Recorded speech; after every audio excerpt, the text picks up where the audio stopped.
श्लोक 23. यदि ह्यहन्न वर्तेये चातु कर्मण्यतंत्रितः मम वर्तमानुवर्तन्ते मनुष्याः पार्थ सर्वशः. अर्थ: कारण आळस सोडून मी म्हणजे स्वतः श्रीकृष्ण जर तत्परतेने कार्य करीत आहे किंवा ते तसे त्याने केले नाही तर हे अर्जुना, सर्व लोकही माझ्याच प्रमाणे वागू लागतील. विवरण पाहूया. या आधीचे श्लोकात भगवान श्रीकृष्णाने सांगितले की या त्रिभुवनात मिळवायला हवे असे त्याच्यासाठी काहीच नाहीये, तरीसुद्धा तो प्राप्त कर्म करीतच आहे, स्वधर्माचे आचरण करीत आहे. माऊली त्याचं वर्णन असं करतात: पुरतेपणा लागी आणि कु दुसरा नाही जगी, ऐसी सामुग्री माझ्या अंगी जाणसी तू. आणि असे असले तरी तोही मी उगला कर्मी वर्ते. याचे महत्त्वाचे कारण असे आहे की भगवान श्रीकृष्ण लोकनायक आहेत. त्यांचा लोकसंग्रह खूपच मोठा आहे. आचार्य व्यास, पितामह भीष्म यासारख्या अनेक थोर व्यक्ती श्रीकृष्णाची भक्ती करत होते. अनेक राजे त्याच्या आज्ञेत वागत होते आणि आपला जो नायक असतो त्याचे अनुकरण त्याचे अनुयायी करतात. हे लक्षात घेऊन भगवंताने स्वतः स्वधर्माचे आचरण सातत्याने केले आहे. तो कार्यमग्न राहिलेला आहे. आता येथे वडील जे जे करीती तया नाम धर्मू ठेविती, तेची येर अनुष्ठिती सामान्य सकळ. आणि हे सर्व लक्षात घेऊनच श्रीकृष्णाने सामान्य लोकांचे समोर कर्मयोगाचा आदर्शच निर्माण करण्यासाठी प्रत्येक अवतारात कार्य केले. जसे राम अवतारात दुष्टांचा संहार करण्याबरोबरच वैयक्तिक जीवनात मातापित्यांची आज्ञा पाळणे, एक पत्नी व्रत, सत्याचरण व आदर्श राजा यासाठी आवश्यक असणाऱ्या सर्व गोष्टी आचरल्या. यासाठीच ज्ञानदेव सांगतात की विशेषे आचरावे लागे संती. समर्थ रामदास स्वामींनी श्रीकृष्णाचाच आदर्श डोळ्यासमोर ठेवून लोकसंग्रहाचे, लोकजागृतीचे व लोककल्याणाचे मोलाचे कार्य केले. संपूर्ण आयुष्य याच ध्येयाने प्रेरित होऊन ते कार्य करीत राहिले. त्यातून त्यांना स्वतःला काहीच मिळवायचे नव्हते. त्यांचे प्रत्येक कर्म निष्काम बुद्धीने केलेले होते. ज्ञानी लोकांना स्वतःसाठी कर्माचे आचरण करण्याचे प्रयोजन उरलेले नसते, तरी लोकहितासाठी ते आवश्यक असते. भगवान श्रीकृष्णांनी हा आदर्श सर्वांना घालून दिलेला आहे. वरील श्लोकात अतींद्रिताः असे पद आले आहे. त्याचे तात्पर्य असे आहे की कर्तव्य कर्म करण्यात आळस, प्रमाद करू नये. कर्म अत्यंत सावधपणे व तत्परतेने करावे, म्हणजेच योग कर्मसु कौशलम असे होते. तसे झाले नाही तर माणूस प्रमाद व आळस यांचे आहारी जाऊन आपले अमूल्य जीवन वाया घालवे. मम वर्तमान वर्तन्ते मनुष्याः पार्थ सर्वशः. भगवंताने सांगितलेल्या किंवा प्रत्यक्ष आचरून दाखविलेल्या मार्गाचे अनुकरण लोक करतील तरच ती माणूस म्हणण्यास योग्य ठरतील. प्रपंचात राहून अलिप्त मनाने कर्म कसे करावे याचा सर्वोत्तम आदर्श म्हणजे श्रीकृष्ण. संसार हा फक्त एकट्याचा सुखाचा नसतो, तर माता पिता, बंधू, पत्नी, पुत्र, आप्त यांचे सुखासाठीच तो असावा. या सर्वांनी एकमेकांच्या अधिकाराचे रक्षण केले पाहिजे.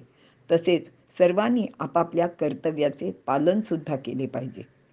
एकमेकांचे हित किंवा कल्याण कसे होईल याबाबत दक्ष असले पाहिजे.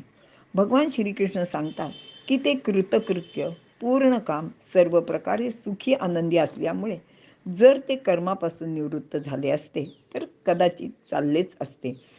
पण लोकांनी त्याच्या निवृत्तीचा आदर्श डोळ्यासमोर ठेवून तसंच आचरण केले असते आणि तसे त्यांनी करू नये यासाठी ते स्वतः सर्व प्रकारची कर्मे आचरून दाखवतात. ते स्वतः पुढे म्हणतात की त्यांनी कर्म सोडले तर जनतेचा नाश होईल. त्यांचे कर्मयोगाचे ब्रीद सर्वांनी पालन करावे आणि यासाठीच ते सर्व प्रकारची कर्तव्य तत्परतेने पार पडताना दिसतात. आता अर्जुनाचा विचार केला तर अर्जुन हा राजकुलातील श्रेष्ठ धनुर्धारी क्षत्रिय वीर आहे. यापूर्वी त्याने अनेक पराक्रम केलेले आहेत. त्याचा आदर्श अनेकांसमोर आहे आणि आता जर त्याने युद्धातून काढता पाय घेतला तर त्याचे बाजूने लढणारे लाखो वीर त्याचे अनुकरण करून युद्ध सोडून निघून जातील. लोकनायकाची प्रत्येक कृती व उक्ती विचारपूर्वक केलेली असली पाहिजे. अर्जुनाने युद्धातून माघार घेणे त्याचे सह कोणाचेच हिताचे नव्हते. त्यांनी श्रीकृष्णाचा आदर्श डोळ्यासमोर ठेवून कर्तव्य कर्माचे म्हणजे स्वधर्माचे पालन केलेच पाहिजे असा आग्रह भगवंत पुन्हा एकदा करीत आहेत. इथे थांबूया. श्लोक 24. उत्सीदेयुरिमे लोका न कुर्यां कर्म चेदहं संकरस्य च कर्ता स्यामुपहन्यामिमाः प्रजाः. अर्थ, भगवंत असे म्हणतायत की मी जर कर्म केले नाही तर हे सर्व लोक उद्ध्वस्त होतील. इतकेच नाही तर वर्णसंकराचा मी करता होऊन सर्व प्रजांच्या दुर्गतीलाच कारण होईल. विवरण पाहूया. आता भगवंत त्यांनी कर्म केले नाही तर त्याचे परिणाम काय होतील ते सांगत आहेत. ते म्हणतात की मी स्वतःला कृतकृत्य समजून कर्म केले नाही तर हे सर्व लोकच अधोगतीला जातील. कारण अंधानुकरण करणारा सामान्य माणूस भगवंताचे ते वर्तन पाहून कर्म करणार नाहीत. ह्याच्या आधीच्या एका श्लोकात अंधानुकरणाचे गमतीचे एक मी उदाहरण सांगितले होते. तसेच अजूनही एक इथे मुद्दाम नमूद करते की एकदा गंगेवर स्नानासाठी गेलेला संन्यासी आपला कमंडलू कुठे ठेवायचा असा विचार करतो. त्याला सुरक्षित जागा दिसत नाही म्हणून नदीकाठच्या वाळूत तो पुरून ठेवतो. आणि त्याची कथासुद्धा ही अशीच आहे की त्यांनी तसे केलेले पाहून नवीन आलेल्या तिथल्या लोकांना असं वाटलं की गंगेकाठी आंघोळीला जाण्यासाठी आधी आपलं जे काही लोटी किंवा काही आपल्याजवळ भांडं असेल ते नदीच्या काठी वाळूत पुरून ठेवायचं असतं. आणि ते बघून अनेकांनी आपल्याजवळचं तसे काही भांडी वगैरे आणलेली होती ती पुरून ठेवली. नंतर काय झालं की हा साधू जेव्हा आंघोळ करून परत आला तेव्हा त्याला स्वतःचा कमंडलू कुठेच सापडेना. कारण तिथे अशा असंख्य गोष्टी वाळूत पुरलेल्या त्याला दिसल्या. म्हणजे बघा की एखादी गोष्ट कशासाठी करायची याचा लोक विचारच करत नाहीत. आणि एकाने केले की लगेच सर्व लोक तसं करायला तत्पर असतात. इथे समाजात लोक शास्त्रविधीपेक्षा अशा गोष्टी जास्त वेळा करताना दिसतात.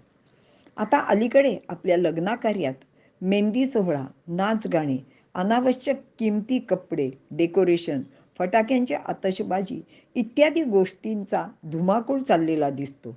यामध्ये वेळ, पैसा, श्रम यांचा केवढा मोठा अपव्यय होतो याचा विचार कोणीच करत नाही. अमक्या तमक्याने केले आणि माझ्या इथे पण तसंच कार्य झालं पाहिजे हा विचार करून लोक अशा गोष्टी सातत्याने करताना आपल्याला दिसत आहेत. असो, श्रीकृष्ण स्वतः परमात्मा आहे. तो समाजातील लोकोत्तर पुरुषांपैकी एक आहे.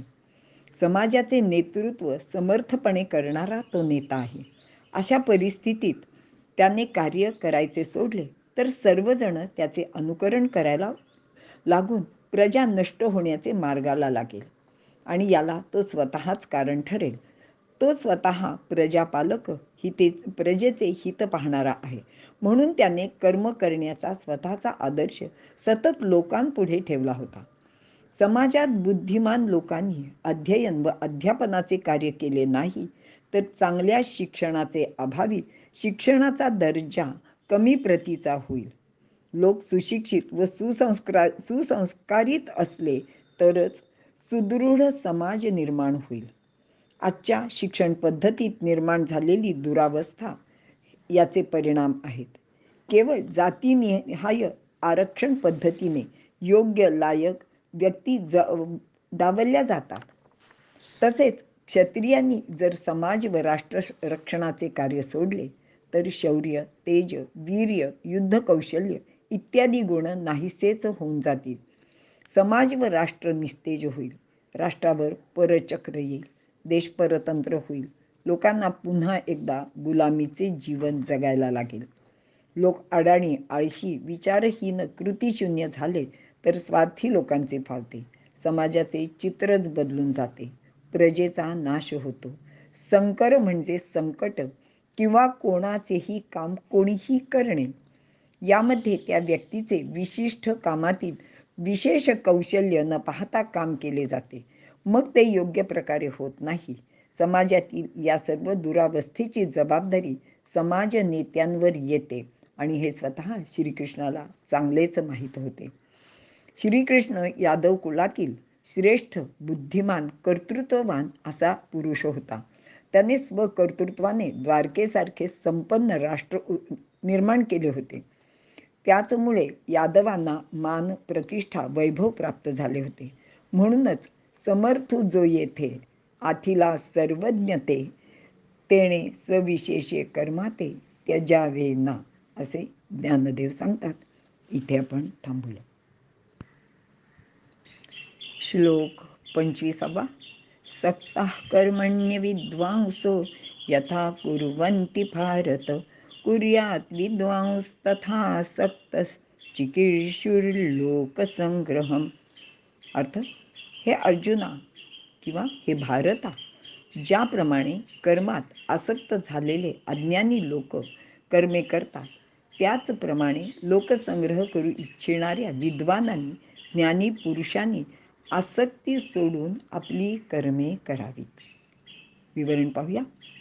ज्ञानी किंवा जाणत्या लोकांनी कर्म केले नाही तर काय होईल हे आपण मागील श्लोकात पाहिले आणि आता या श्लोकात त्यांनी कर्म कशा प्रकारे करायला पाहिजे ते भगवंत सांगत आहेत. सक्ताः कर्मण्य विद्वांसो यथा कुर्वन्ति. सर्वसामान्य लोक कोणतेही कर्म करतात ते फलाचे आशेने. अशा कर्माचे बाबतीत त्यांचे मनात आसक्ती, ओढ व जवळीक असते. ते सतत कोणते ना कोणते कर्म करीतच असतात. कर्म करीत राहणे हे महत्त्वाचे आहे. शिवाय ज्यांची शास्त्रविहित कर्मावर पूर्ण श्रद्धा आहे व त्याचे योग्य फल मिळेलच यावर ज्यांचा विश्वास आहे, ते तत्त्वज्ञही नाहीत, पण ते दुराचारीही नाहीत. त्यांचे मनात कर्माविषयी, भोगाविषयी आसक्ती आहे. अशांसाठी भगवंताने सक्ताः आणि अविद्वांस असे म्हटले आहे. म्हणजेच सामान्य लोक किंवा आपल्यासारखे प्रापंचिक लोक कर्मात आळस न करता, प्रमाद न करता, सावधपणे व तत्परतेने यथासांग कर्म करतात. कारण त्यांना अपेक्षित फळ हवे असते.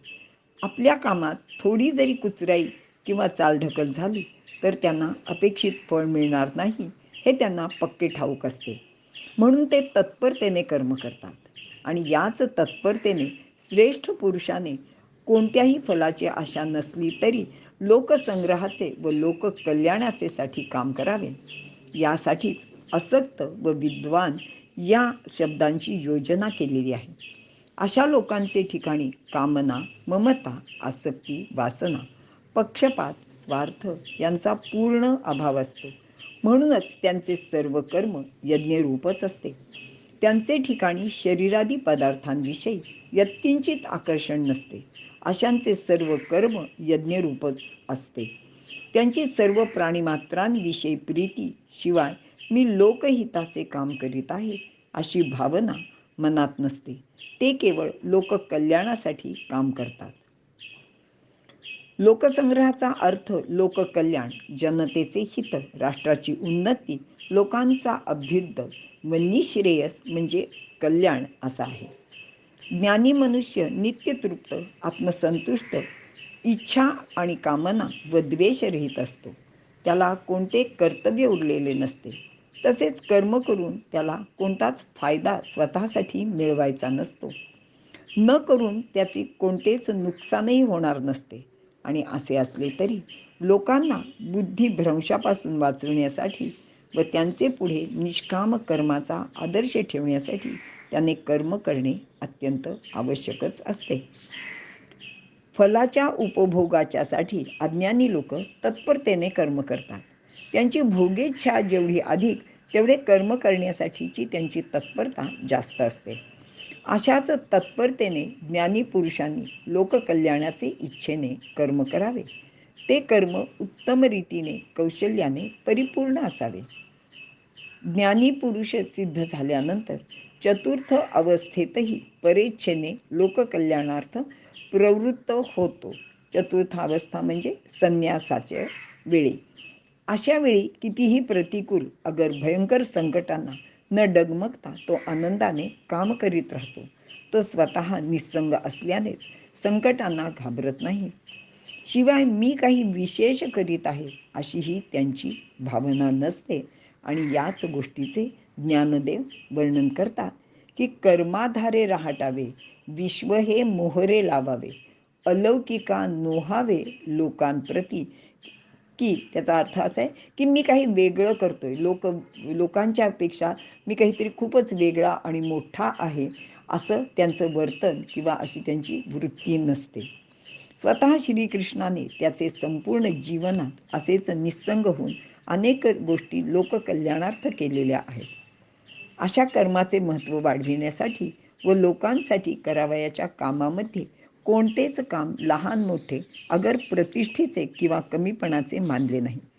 केवळ याच भावनेतून त्याने महाभारत युद्धात अर्जुनाच्या रथाचे सारथ्य केले. गोकुळात गोपालन करीत असताना गोपाळांच्यात रमला. यादवांना व मथुरेच्या प्रजेला जरासंधाचे स्वारीपासून वाचविण्यासाठी द्वारकेची स्थापना केली. अशा अनेक उदाहरण सांगता येतील. आणि अलीकडच्या काळात श्री समर्थांनी अनेक महंत तयार केले. देशभर मठांची स्थापना करून लोककल्याणाचे उद्देशाने निस्वार्थ तरुण कार्यकर्त्यांची फळीच उभी केली. त्यांचे करवी लोकांचे अज्ञान, भय, कर्माबद्दलची उदासीनता दूर केली. लोकांना कार्यप्रवण करून शिवछत्रपतींच्या स्वराज्याचे कामात मोलाची मदत केली. त्यांना योग्य ठिकाणी मार्गदर्शन केले. शिवछत्रपतींचा राज्याभिषेक झाला, पण हे राज्य श्रीचे या निस्वार्थ भावनेने त्यांनी स्वतः राज्यकारभार केला. या सर्व राजवैभवात किंवा मठाचे कारभारात समर्थ कधीही गुंतून पडले नाहीत. त्यांना स्वतःला एकांतच प्रिय होता, पण लोकांना एकत्र आणण्यासाठी ते समाजाच्या सर्व थरातील लोकांमध्ये नेहमी मिसळत असत. त्यानंतर स्वामी विवेकानंदांनी असेच कार्य केले. या अशा अलौकिक पुरुषांना कोणताच मोठेपणा, मानमरात, वैभव, उपभोग यांची इच्छा नव्हती. मनात वैराग्य बाळगून सर्वांपासून अलिप्त राहून ते कार्य करीत होते. विशेषे आचरावे लागे संती या माऊलीच्या सांगण्यानुसार ते वागले. लोककल्याणाचे कार्याबाबत आवश्यक कर्म करावेच, मग ते युद्धाचे का असेना. आणि अर्जुनाने ते करावेच असे भगवंत त्याला परत परत सांगत आहे. इथे थांबूया. नमस्कार. श्लोक 26. न बुद्धिभेदै जनयेद ज्ञानां कर्मसंकिना जोषयेत सर्वकर्माणि विद्वान युक्त समाचरण. अर्थ: कर्माविषयी आसक्ती असणाऱ्या अज्ञानी पुरुषांचा ज्ञानी लोकांनी बुद्धिभेद करू नये, तर स्वतः आस्थापूर्वक सर्व कर्म करून ती त्यांचेकडूनही करवून घ्यावीत. विवरण: मागील श्लोकात सांगितल्याप्रमाणे भोगात आसक्त असलेले लोक तत्परतेने कर्म करताना दिसतात. अशा कर्म करणाऱ्या लोकांचा बुद्धिभेद जाणत्या माणसांनी करू नये. त्यांना त्यांच्या कर्मापासून परावृत्तसुद्धा करू नये. कारण कर्म करीत राहणे हे फार महत्त्वाचे आहे. कर्माव्यतिरिक्त लोकांचे व्यापार चालणार नाहीत. सामान्य माणसांना जर आपण सांगितले की फलाची अपेक्षा न ठेवता तुम्ही कर्म करत राहा, तर ते म्हणतील की अहो, काही मिळवायचे नसेल तर मी काम कशाला करू. अगदी विद्यार्थ्यांचं उदाहरण आपण बघूया की विद्यार्थी लहानपणापासून अभ्यास करतात. त्यांना परीक्षेत चांगलं यश हवं असतं, पहिला नंबर हवा असतो, कौतुक, पारितोषिके हवे असतात. त्यानंतर त्यांना चांगली नोकरी, चांगला पगार, अशा अनेक गोष्टी हव्या असतात. त्यांना तुम्ही फक्त अभ्यास करा, गुण, नंबर, चांगली नोकरी वगैरेसाठी काही अभ्यास नसतो, तर फक्त ज्ञान मिळवण्यासाठी असतो, असे सांगितले तर ते अभ्यास सोडूनच देतील. म्हणून उपदेश करताना सारासार विचार करावा. नाहीतर लोक कर्म करणारच नाहीत. ते आळसात वेळ वाया घालवतील आणि त्यामुळे त्यांचे स्वतःचे, त्यांच्या कुटुंबाचे, देशाचे आणि पर्यायाने सर्वांचेच नुकसान होईल. वेदोत्तर काळात स्वतःला विद्वान पंडित म्हणून घेणाऱ्यांनी सामान्य लोकांना संग सोडून फलाची अपेक्षा न ठेवता कर्म करावे, शत्रूवर दया करावी, अहिंसा परमो धर्मः असा उपदेश केला. वेदवचनांचा चुकीचा अर्थ लावला. परिणामी भारतीय प्रजा निष्क्रिय, दैववादी व अहिंसेच्या अतिरेकाने पराक्रमशून्य झाली. पराधीनतेचे लाजिरवाणे जिणे त्यांच्या नशिबी आले. सर्व संघ परित्यागाचा व निष्कामतेचा विपरीत परिणाम झाला. केवळ याच गोष्टीमुळे हिंदू राष्ट्राचा सुद्धा घात झाला. श्रीकृष्णाने सांगितलेले तत्वज्ञान लोक विसरून गेले. वरील श्लोकात त्याने बुद्धी भेद करू नये आणि विद्वानांनी व ज्ञानी लोकांनी स्वतः कर्म करावे, कर्माचा त्याग कधीही करू नये असेच सांगितले आहे. कारण येथे वडील जे जे करीती तया नाम धर्मू ठेविती, तेची येर आचरती सामान्य सकळ असं महत्त्वाचं उपदेश केलेला आहे आणि याचे महत्त्व लक्षात घ्यावे. स्वतः भगवंतांनी कर्माचे आचरण करून लोकांच्या पुढे एक आदर्श ठेवला आहे. अर्जुनाला उपदेश करून कर्माचे महत्त्व सुद्धा पटवून दिले. विद्वानांनी स्वतः योगस्थ राहून केवळ समाजासाठी कर्म करावे व तशाच प्रकारचे कर्म इतर लोकांकडून करवून घ्यावे. यासाठी त्यांची मनोधारणा तयार करावी, त्यांना प्रेरणा द्यावी. यातूनच समाजाचे कल्याण साधते. माऊली असं सांगतात की मार्गाधारे वर्तावे, विश्व हे मोहरे लावावे, अलौकिका नोहावे लोकांप्रती. यासाठी विद्वानांनी सामान्य लोकांच्यात मिसळावे, त्यांच्यातील एक होऊन राहावे व त्यांना हळूहळू आपल्यासारखे करण्याचा प्रयत्न करावा. जसे श्रीरामांनी रानातील वानर समाजाला आपले म्हटले व रावणाशी युद्ध करण्याचा पराक्रम केला. माऊली याचं वर्णन असं करतात की अहो राणीच्या पालेकाहिरा, नेवाणे करविले लंकेश्वरा. राणीच्या पालेखायरा म्हणजे जंगलात असणारे किंवा रानावनात राहणारे वानर झाडपाला खाऊन राहत होते. त्यांना भगवंतांनी आपलं म्हटलं आणि त्यांच्याकडनं असा मोठा पराक्रम करून घेतला की बलाढ्य अशा लंकेच्या रावणाला त्यांनी परास्त केले आणि त्याचे जे काही वर्चस्व होते ते संपुष्टात आणले. तर श्रीकृष्णाने गोकुळातील गवळी लोकांना आपले म्हटले. शिवछत्रपतींनी समाजातील सर्व जाती धर्मातील लोकांना एकत्र करून त्यांच्याशी मैत्री केली. यामध्ये शेतकरी, कामकरी, मावळे, लोहार, सुतार, कोळी, ब्राह्मण अशा अगदी 18 पगड जाती जमातीच्या लोकांशी त्यांनी सलोखा साधला व त्यांचे साह्याने स्वराज्याची स्थापना केली. या तीनही लोकोत्तर पुरुषांनी स्वतः राजा असून ते राजेपणाचे बिरुद कधी मिरवले नाही.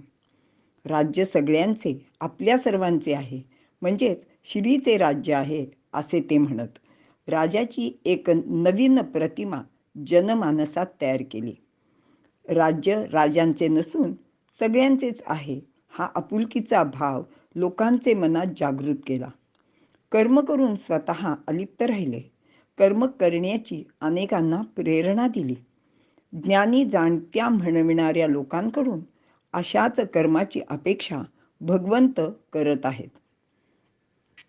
मात्र सामान्य लोकांकडून फार मोठ्या त्यागाची अपेक्षा करू नये.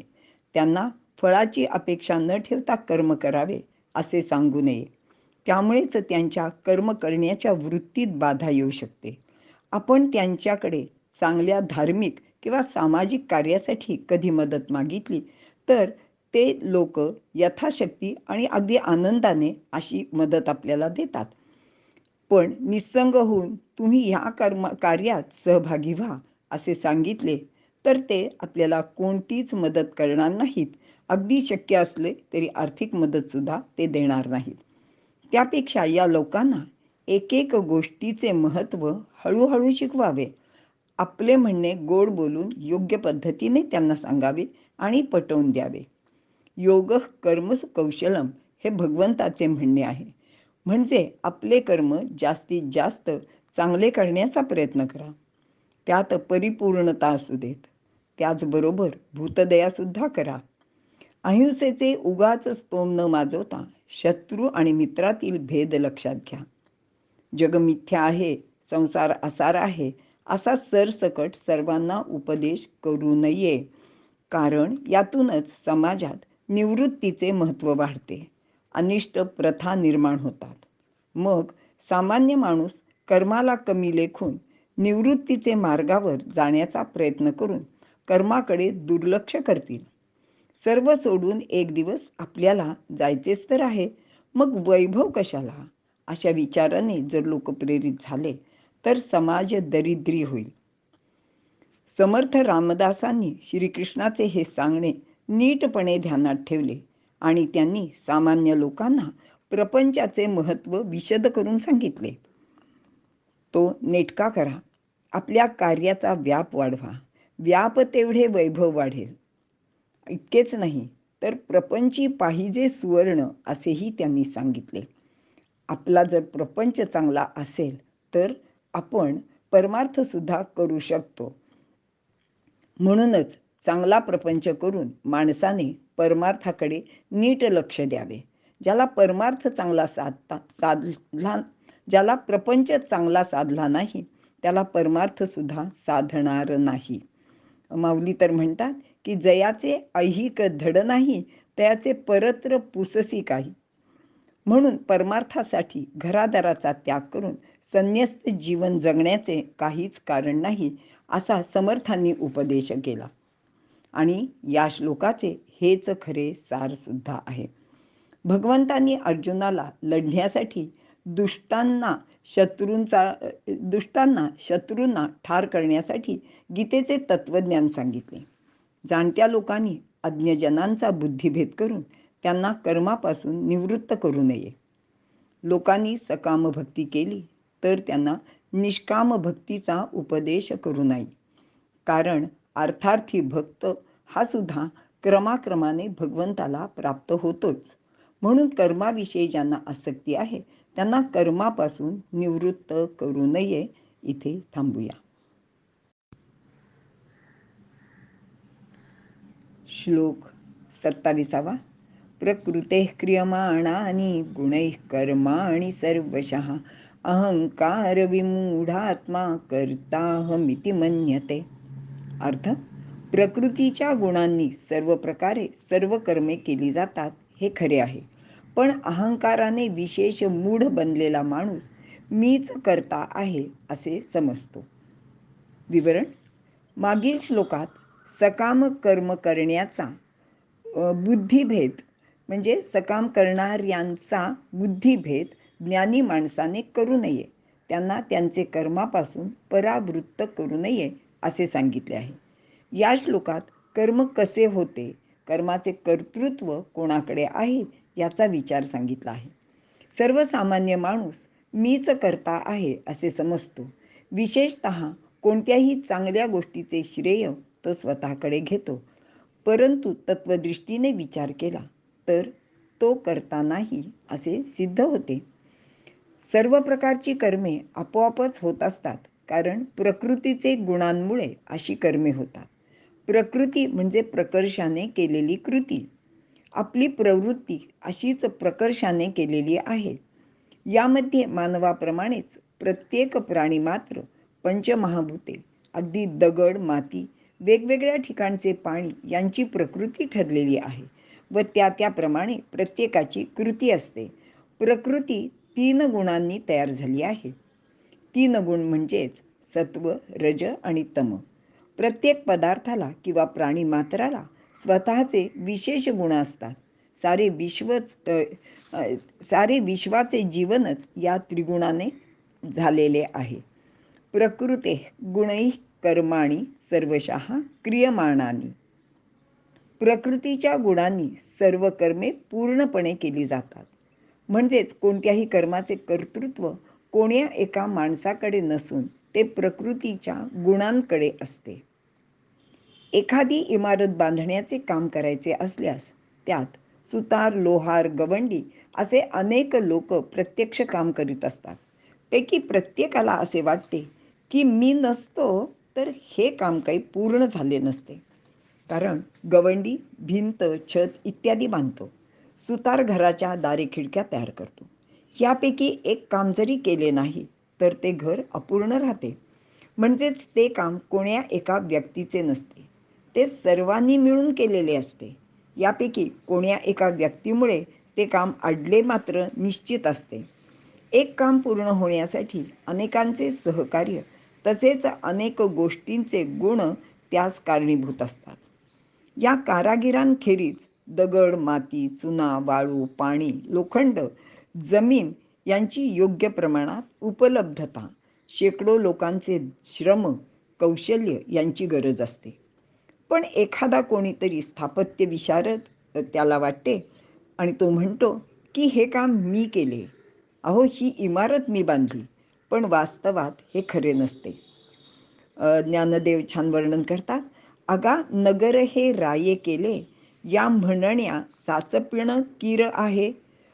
परी निवृत्ते पाहता काय शिणले, रायाचे हात.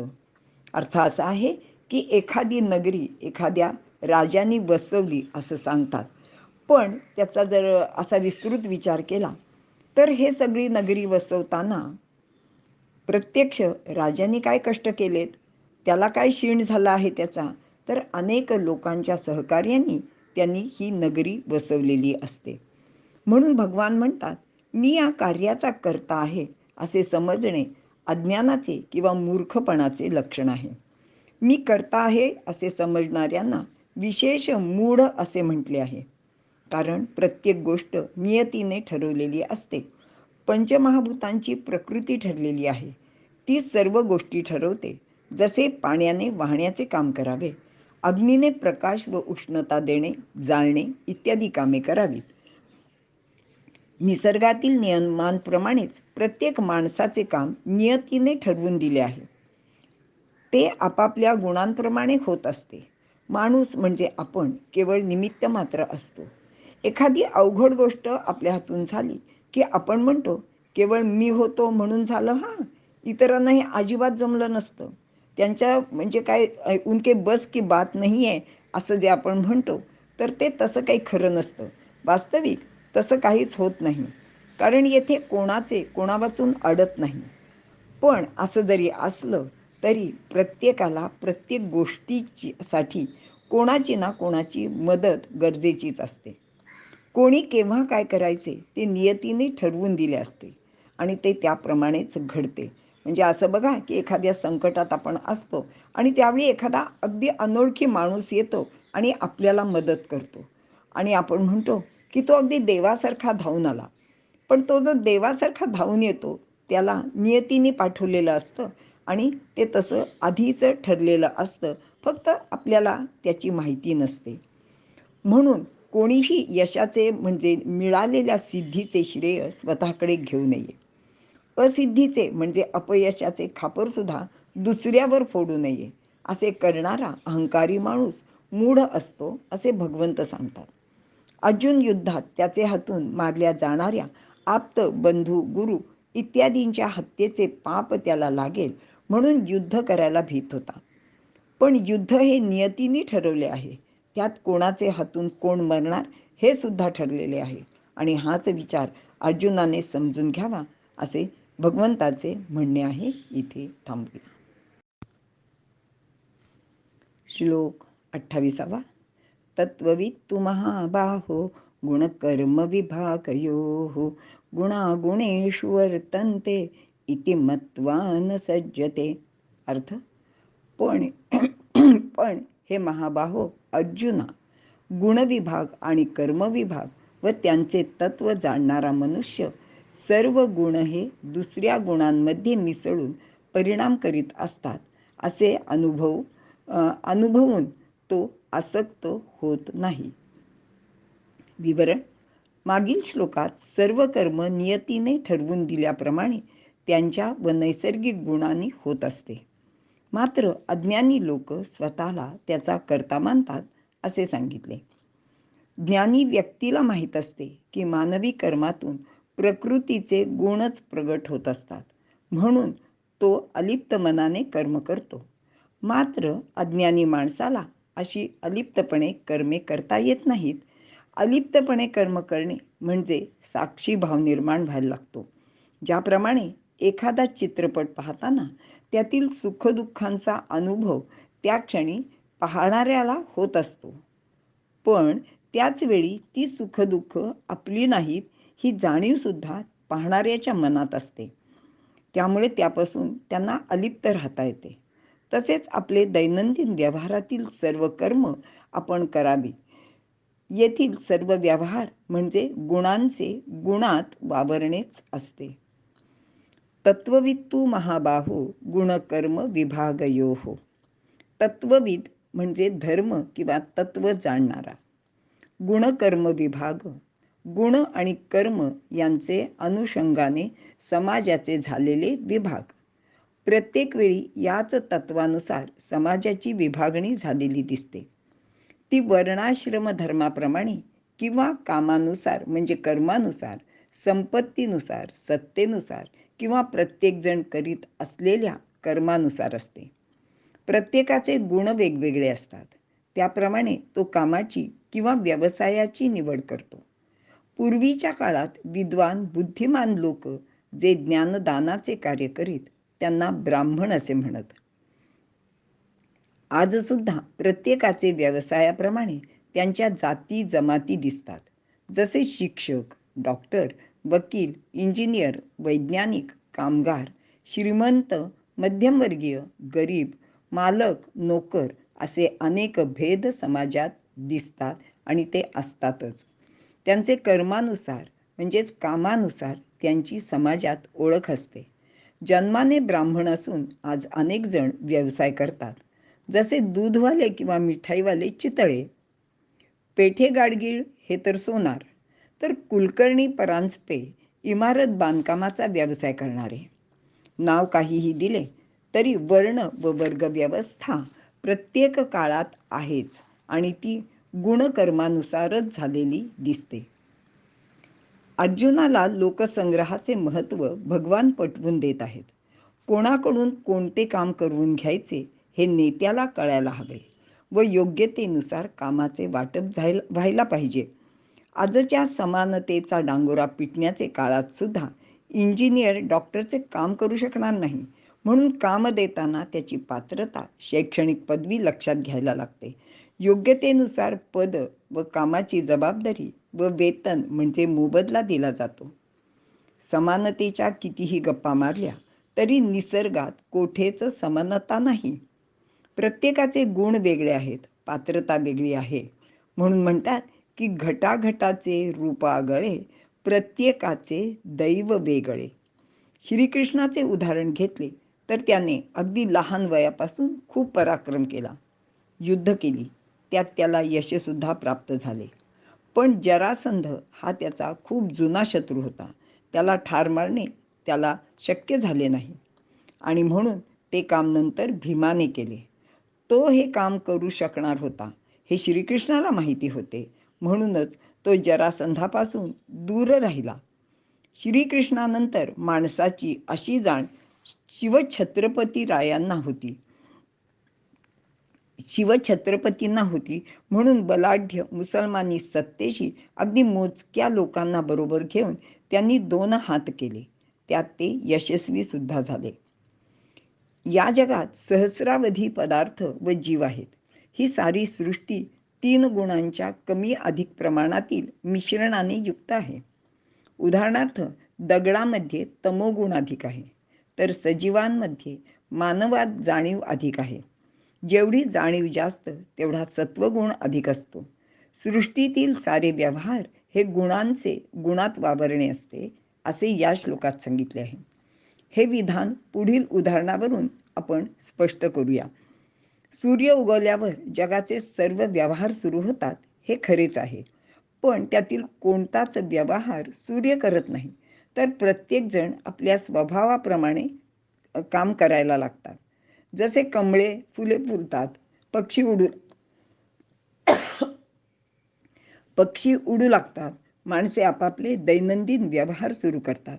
ते सारे व्यवहार त्यांच्या त्यांच्या गुणधर्मानुसार घडतात. ते व्यवहार होण्यासाठी सूर्याचे उगवणे हे एक निमित्त आहे.